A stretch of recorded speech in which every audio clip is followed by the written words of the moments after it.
Olá, eu agradeço muito a oportunidade de estar retomando aqui os ciclos de estudo das reuniões públicas do Veneranda. Eu estive afastada aí por volta de 7 meses por conta da maternidade, então para mim é bem representativo estar retomando hoje. Há cerca de 2 meses, nos estudos do Núcleo de Estudos Aprofundados do Evangelho aqui do Veneranda, né, que é conhecido como Biudinho, eu tenho acompanhado as leituras complementares do grupo e foi compartilhado um texto que eu trago para o estudo de hoje. Foi um texto que me tocou muito o coração e eu reli várias vezes durante algumas semanas, buscando compreender as palavras e num desejo forte de modificação, de automodificação. E nesses dias que eu estava nessas leituras pela manhã, eu percebi o poder que tem o nosso pensamento, as nossas intenções. Então, esses dias fluíram muito mais leves e com maior amorosidade, com maior tranquilidade. E relembrando essas semanas que eu fiquei nessa leitura e nessas reflexões, eu pensei então em preparar esse estudo. E nesse preparo, essa motivação também foi retomada, assim, então eu fiquei bem tocada por essas palavras e por quanto elas têm um poder de transformação, né, nas nossas vidas. Então eu desejo, partilhar com vocês essas boas vibrações. A mensagem trata-se do comentário de Emmanuel em relação ao capítulo 5, versículo 8 de Mateus, que foi publicado na revista Reformador em maio de 1955. O capítulo 5 do Mateus é muito conhecido, porque é o Sermão do Monte, as Bem-aventuranças, que são escritos tão profundos, que podem ser considerados, são considerados a essência dos ensinamentos de Jesus. O versículo 8, em específico, é o versículo que fala: bem-aventurados os limpos de coração, porque eles verão a Deus. Eu vou ler a mensagem toda uma vez e depois ir comentando trecho por trecho, baseado especialmente, é uma leitura aprofundada, baseada especialmente no Evangelho segundo o Espiritismo. Com certeza, cada frase dessa mensagem já daria um estudo, então é aprofundado também dentro dos limites aqui desse tempo de leitura que a gente tem. Então vamos lá. Quando a pureza estiver conosco. Quando a pureza estiver em nossos olhos, fixaremos na cicatriz do próximo a desventura respeitável do nosso irmão. Quando a pureza morar em nossos ouvidos, receberemos a calúnia e a maldade, nela sentindo o incêndio e o infortúnio que ainda lavram no espírito daqueles que nos observam sem o exato conhecimento de nossas intenções. Quando a pureza demorar-se em nossa boca, a maledicência surgirá junto de nós, por enfermidade lamentável do amigo que nos procura, veiculando-lhe o veneno, e saberemos fazer o silêncio bendito com que possamos impedir a extensão do mal. Quando a pureza associar-se ao nosso raciocínio, identificaremos nos pensamentos infelizes a deplorável visitação da sombra, diante da qual acenderemos a luz de nossa fé para a justa resistência.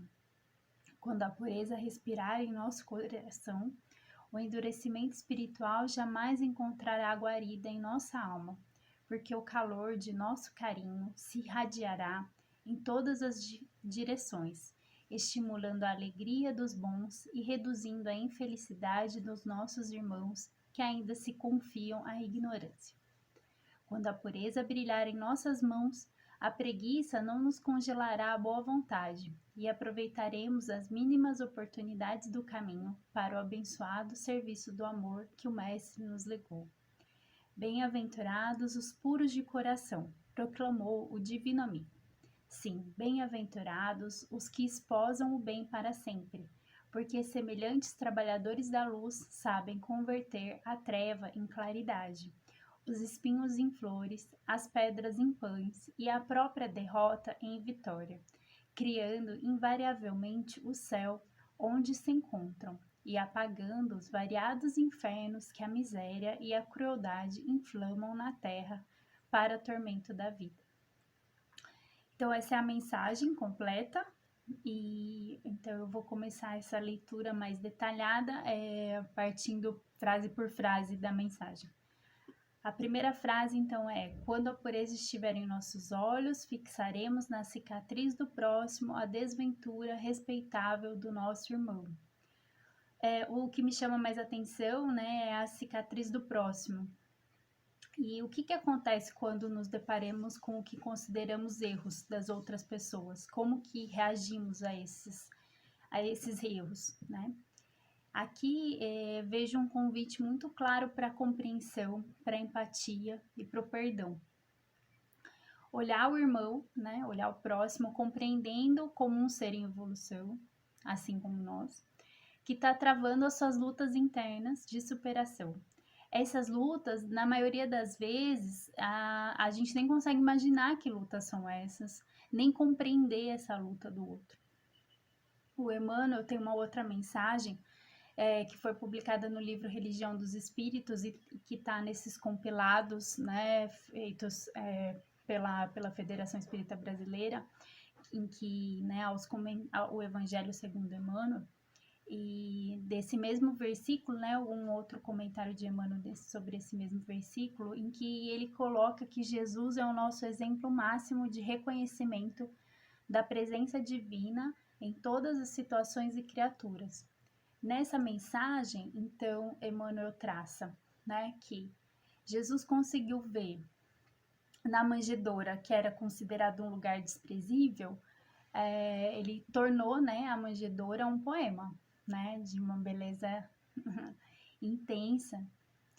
Ele conseguiu ver na Maria de Magdala, que era vista como uma mulher sem nenhum valor, né, como um coração feminino sofredor, e a converteu em grande mensageira, né, celeste, uma grande mensageira da ressurreição. Enquanto todos viam Simão Pedro como um homem rude, indigno de consideração, ele viu Deus no coração atribulado deste homem e o transmutou em paradigma da fé cristã. Enquanto todos viam o Judas como um negociante de expressão suspeita, Jesus viu como discípulo, um discípulo vigilante que necessitou do seu apoio. Enquanto Saulo de Tarso era um vaidoso e perverso guardião da lei antiga, Jesus viu Deus naquele coração atormentado e procurou pessoalmente para confiar-lhe a missão tão importante, né, de ser um grande divulgador da mensagem, né, da sua mensagem. O Emmanuel, então, nessa leitura, né, nessa reflexão, ele nos ensina que conforme formos purificando o nosso coração, a gente vai conseguindo identificar Deus em toda parte. A gente consegue identificar Deus nos corações de todos. E conseguindo assim amar mais, né? Amar o nosso próximo. E assim ser o melhor colaborador, né? Ele termina a mensagem lembrando que mesmo nas profundezas do pântano podem surgir lírios perfumados e puros para exaltar a glória de Deus. Então, continuando a leitura da nossa mensagem, né, sobre a pureza, o segundo parágrafo da mensagem diz: quando a pureza morar em nossos ouvidos, receberemos a calúnia e a maldade, nelas sentindo o incêndio e o infortúnio que ainda lavram no espírito daqueles que nos observam, sem o exato conhecimento de nossas intenções. Todos nós carregamos nossas imperfeições e tantas vezes elas vêm à tona em nossas atitudes equivocadas. Nesses momentos, somos julgados e tantas vezes duramente criticados. Mesmo espíritos de imensa pureza, né, que deixaram grandes exemplos para nós, como Gandhi, Armandúcio, Francisco de Assis, quando a gente se aproxima da história deles, a gente verifica quanto eles receberam, né, críticas tão duras, quanto eles foram alvos de mentiras, receberam penas dolorosas. E essas penas, né, essas dores foram exatamente pela incompreensão dos homens em relação às suas atitudes. Eles eram doadores de tanto amor e foram alvos, né, de ódio e de raiva. E o maior exemplo, claro, de ter doado amor e recebido, né, a raivosidade humana em troca foi o próprio Jesus, né? Então, ele nos leva, né, o Emmanuel nessa reflexão nos leva muito à compreensão das últimas falas de Jesus enquanto encarnado, né? Perdoe, eles não sabem o que fazem. Então, nos deixa essa lição profunda da gente não se importar com o que falam de nós, não concentrarmos nossa atenção, tempo e energia no que estão pensando ou falando de nós, mas sim em relação à nossa superação diária, né? A superação diária das nossas imperfeições, ao nosso auto perdão e na continuidade da nossa caminhada. Então, é um grande convite para a gente verificar, né, em nossas vidas o quanto de tempo estamos, né, gastando, preocupados com o que pensam de nós, com o que falam de nós, né? No Evangelho, então, segundo o Espiritismo, os Espíritos explicam no capítulo 12 que a pureza de coração ela é inseparável da simplicidade e da humildade. Nesse capítulo, então, que é o capítulo Amai os vossos inimigos, há uma mensagem sobre a vingança, em que os espíritos alertam que este é um dos últimos remanescentes dos costumes bárbaros e que este é um costume que tende a desaparecer entre os homens. Nessa mensagem, né, do Evangelho segundo o Espiritismo, o Espírito fala desde vinganças grandiosas, vamos dizer assim, de armadilhas, né? Até ataques de honra, até vinganças sutis, como um semblante frio, né? Como uma recusa a apertar a mão, né? Como um afastamento, né? E ele fala, então, sobre o perdão, sobre o amor aos inimigos e sobre a caridade.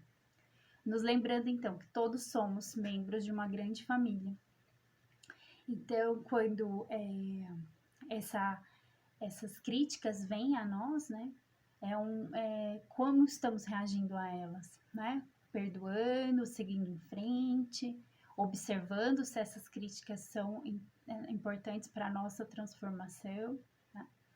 Ou nos vingando, porque quando se fala de vingança, fica parecendo que, né, sempre a vingança é algo grandioso, mas a vingança pode vir só do não perdão, né, da exclusão do outro, né, de colocar o outro como um inimigo, né? E aí o convite desse espírito fica bem claro que é esse convite para essa lembrança fortalecida em nosso coração de que somos todos irmãos, falíveis, né, nas nossas relações. O terceiro parágrafo, então, da mensagem sobre a pureza fala o seguinte: quando a pureza demorar-se em nossa boca, a maledicência surgirá junto de nós, por enfermidade lamentável do amigo que nos procura, veiculando-lhe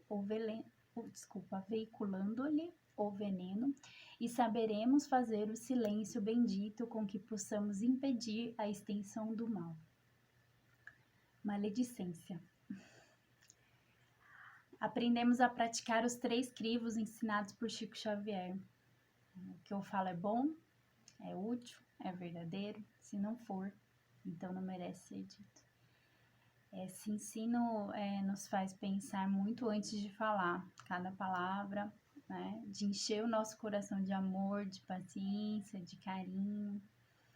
E quando...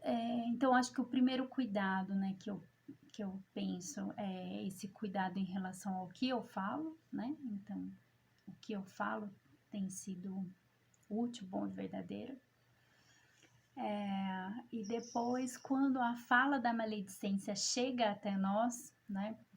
Alguém vem falar de outra pessoa, o Emmanuel, então, nos ensina a silenciar, a não falar sobre esse assunto com terceiras pessoas, né? e a compreender que a pessoa que traz a maledicência está enferma naquele momento, né? Temos uma grande responsabilidade sobre a nossa fala, e ainda mais quando falamos uns dos outros, né? A gente constrói imagens sobre as outras pessoas e atrapalha relações que as pessoas podem construir entre elas, né? Isso, o nosso olhar de julgamento pode ser um grande vilão, né, nas relações. E aqui eu faço também um paralelo com o trecho do Evangelho segundo o Espiritismo, que trata do escândalo. O escândalo compreendido como tudo aquilo que é resultado dos nossos atos e falas viciados e imperfeitos, que podem ou não ter uma grande repercussão. Então, um dos espíritos deixa claro numa parte deste capítulo do Evangelho, falando: é necessário existir o escândalo no mundo, né? Mas ai daquele porque vem o escândalo, né? Comentando, então, né, esse trecho. Os homens, sendo imperfeitos na terra, são inclinados a fazer o mal, porque más árvores dão maus frutos. Mas o mal, ele é consequência, então, das nossas imperfeições. E é preciso destruir toda a causa do mal, né? Arrancar todo o sentimento impuro e vicioso do nosso coração. A maledicência traz, né, essas imperfeições, são falas que trazem, né, esses vícios nossos. No livro Fonte Viva, o Emmanuel também traz um trecho sobre a maledicência, que ele fala dela como um tóxico sutil que pode conduzir o discípulo a imensos disparates. Uma atitude tola, mas que pode levar a grandes desventuras. Então, algo que é simples, que faz parte do nosso cotidiano, né? A fofoca, mas que deve ser levado muito a sério, né? Tanto quando a gente fala, quanto quando a gente escuta, né? Quando chega até nós algum comentário maledicente. Então, o silêncio é sempre nosso companheiro nesses momentos, deve ser nosso companheiro. Então, retomando a mensagem, quando a pureza associar-se ao nosso raciocínio, identificaremos nos pensamentos infelizes a deplorável visitação da sombra, diante da qual acenderemos a luz de nossa fé para a justa resistência. Nesse trecho, observamos que quanto mais pensamentos elevados alimentarmos, mais conseguiremos perceber quando pensamentos não construtivos chegam até nós. Pensamentos destrutivos não devem nunca ser alimentados, né? E nossas grandes ferramentas são a oração e complementando também a meditação. Todas as obras, tudo que há na Terra, no campo material, é resultado do pensamento. Né? A mente é um manancial de energias criadoras. E o verdadeiro mundo de cada espírito é criado pelos seus pensamentos, pelos seus atos e pelas suas aspirações. Então, cabe a cada um de nós, né, algo muito íntimo, o esforço contínuo para a renovação mental, para que possamos criar uma vida melhor para nós e para as pessoas que também estão ao nosso redor, né? Porque invariavelmente a existência está diretamente ligada ao que estamos pensando, ao como estamos pensando. O Evangelho segundo o Espiritismo, no capítulo 27, que é o capítulo Pedi Obtereis, que trata mais especificamente da prece, esclarece que a gente precisa compreender que todos nós estamos mergulhados no fluido universal. E o fluido ocupa o mesmo espaço, né? É como se fosse a nossa atmosfera, só que da Terra, né? Fazendo um paralelo. Então, esse fluido, ele recebe sempre da nossa vontade, do nosso impulso do pensamento, né? Ele é veículo do pensamento, assim como o ar é veículo do som. Então, quando pensamos em alguém, dirigimos um pensamento a alguém na Terra ou no espaço, seja de encarnado para desencarnado, desencarnado a encarnado, enfim, não há limites. Uma corrente fluídica se estabelece de um ao outro, transmitindo esse pensamento. Então, a energia dessa corrente está relacionada com a energia do pensamento e da vontade. É assim que a prece pode ser ouvida por espíritos onde quer que eles se encontrem. E é assim que os espíritos se comunicam. E é assim também que nós recebemos as inspirações e que as relações se estabelecem, mesmo que nós não estejamos conversando diretamente uns com os outros. É muito forte, né? Pensar, compreender a força do nosso pensamento dessa forma, né? Através do fluido universal. A ação da prece, então, ela tem como efeito atrair a inspiração saudável dos bons espíritos, por isso que ela é a nossa grande ferramenta de cura, né? Ela nos ajuda a resistir aos maus pensamentos.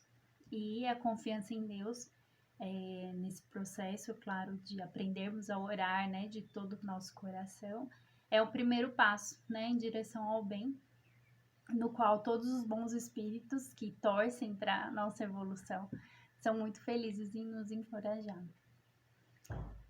Estamos seguindo a leitura da mensagem original, né, sobre a pureza. Quando a pureza respirar em nosso coração, o endurecimento espiritual jamais encontrará guarida em nossa alma, porque o calor de nosso carinho se irradiará em todas as direções, estimulando a alegria dos bons e reduzindo a infelicidade dos nossos irmãos que ainda se confiam à ignorância. A evolução espiritual está relacionada com a nossa alegria. A alegria verdadeira, que irradia esse amor, né? A gente não tem que confundir evolução espiritual com dureza, com tristeza, com, né, uma seriedade hostil. A nossa presença deve ser cada dia mais uma presença alegre, motivadora, que ajude a gente a trabalhar, né, para sermos pessoas felizes e irradiarmos a felicidade ao nosso redor. No capítulo 5 do Evangelho segundo o Espiritismo, que é o Bem-aventurados os aflitos, ao tratar então das aflições, os espíritos nos orientam a nos sentirmos felizes por sofrermos.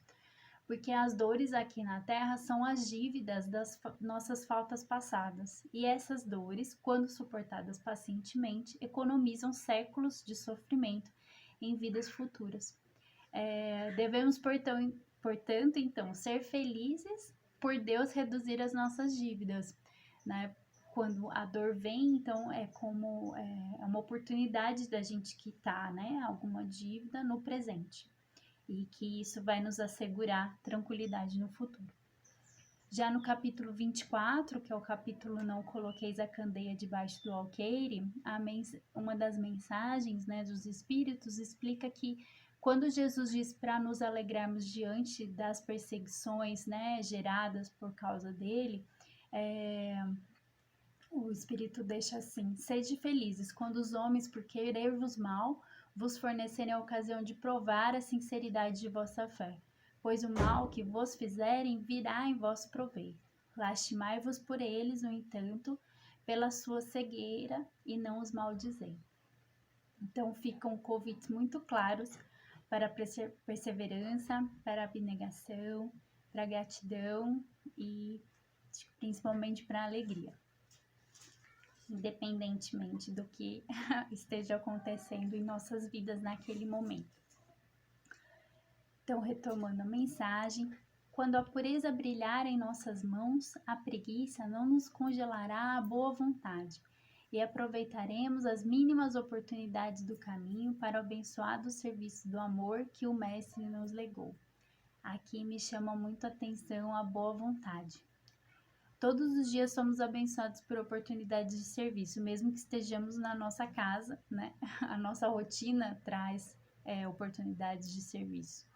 Desde fazer uma comida para a família, até dar um sorriso, dar um bom dia com entusiasmo, essas pequenas oportunidades estão presentes em nossas vidas, de tornar as nossas casas lugares mais abençoados, as relações familiares, de colaborar com as nossas comunidades, colaborar com os colegas de trabalho. A nossa existência é toda uma trama, né, de relações de trabalho e de relações humanas, em que somos convidados a todo momento por essas oportunidades tão benditas, né, a cuidarmos uns dos outros. E o trabalho é o instrutor do aperfeiçoamento, né? Então, quando colocamos o trabalho a serviço de Jesus, a serviço da nossa autotransformação, temos as ferramentas para seguirmos, né, nossa jornada de aperfeiçoamento. No capítulo 20 do Evangelho, que é os trabalhadores da última hora, há uma mensagem que trata de sermos os trabalhadores do Senhor. Eles colocam assim: felizes serão aqueles que terão trabalhado nos campos do Senhor com desinteresse, sem outro objetivo senão a caridade. Sabemos, né, que estamos hoje encarnados em uma época muito bendita de transformação planetária, né? E que nada está ocorrendo por acaso. Então, a pandemia nos traz muitos convites e muitos alertas de transformação íntima, de transformação em muitos aspectos. E toda transformação começa pelos nossos corações. Então, agradecermos também por estarmos encarnados nesse momento tão importante para o planeta de transformação. Eles terminam uma mensagem, né, nesse capítulo, falando assim: felizes os que hajam dito a seus irmãos: irmãos, trabalhemos juntos e unamos os nossos esforços a fim de que o Mestre encontre a obra acabada na sua chegada. Então, quanto a nossa alegria, a nossa boa vontade, a nossa motivação, o nosso entusiasmo acaba por influenciar quem está ao nosso redor. E o quanto um bom serviço pode levar a outros tantos bons serviços, né? Então, quanto temos usado a nossa energia para a bondade, né?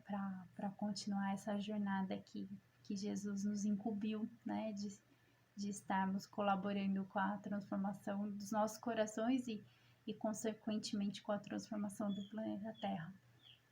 Então, eu vou finalizar a leitura dessa mensagem. Bem-aventurados os puros de coração, proclamou o divino amigo.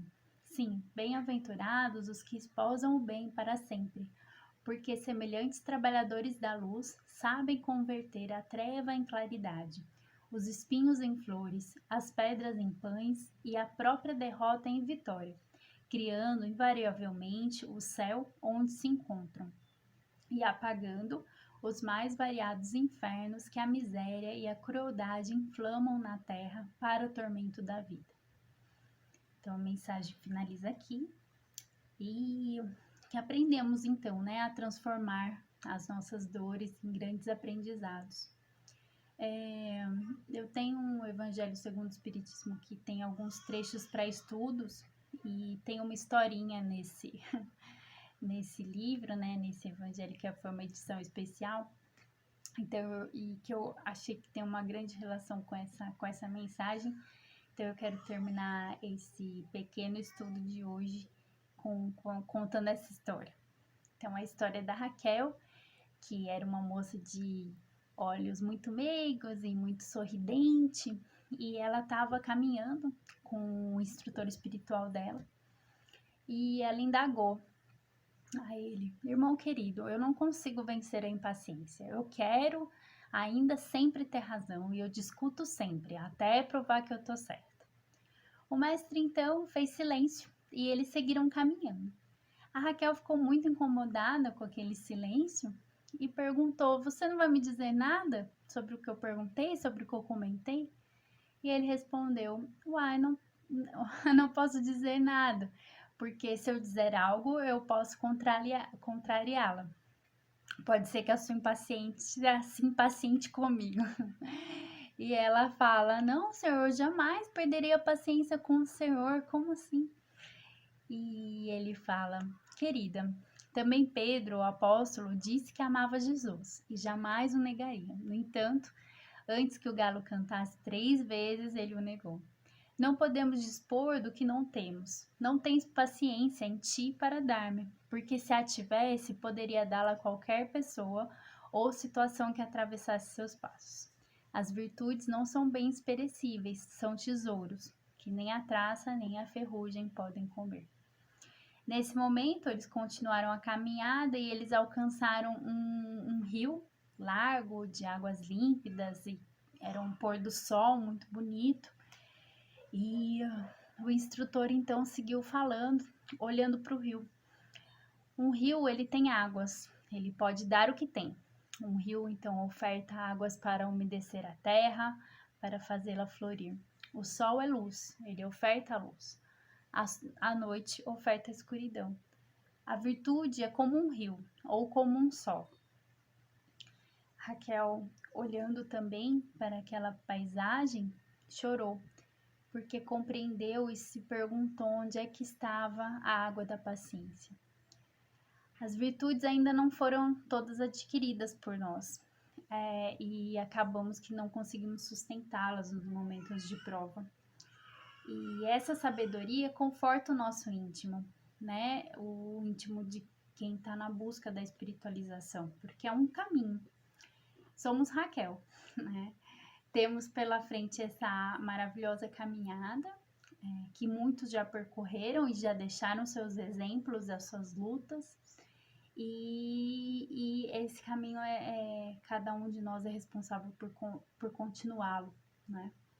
E é muito importante a gente nunca esquecer, né? Que Jesus nos segue, né? A luz dele tá na nossa frente nesse percurso, que ele nos dá todas as instruções, que ele é o nosso sol, o nosso farol. Então, necessitamos apenas da modéstia íntima para nos reconhecermos, né? Para realizarmos esse autoconhecimento, que é um autoconhecimento que nos leva à transformação. Então, Raquel, nós todos poderemos responder, né? Encontro a água da paciência no trabalho de amor ao próximo, nessas oportunidades todas que tenho na minha vida de convivência, né? E vivo para aprender a ser o que já sei que devo ser, mas ainda não sou. Vivo para aprender a ser o que já sei que devo ser, mas que ainda não sou. Então, o bosque é longo, a travessia é longa, nossa caminhada, mas estamos andando, né?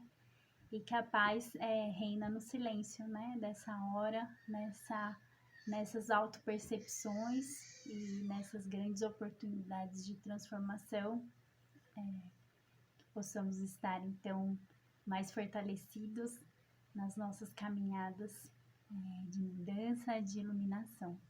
Muito obrigada, uma ótima noite, um ótimo final de semana para todos. Até!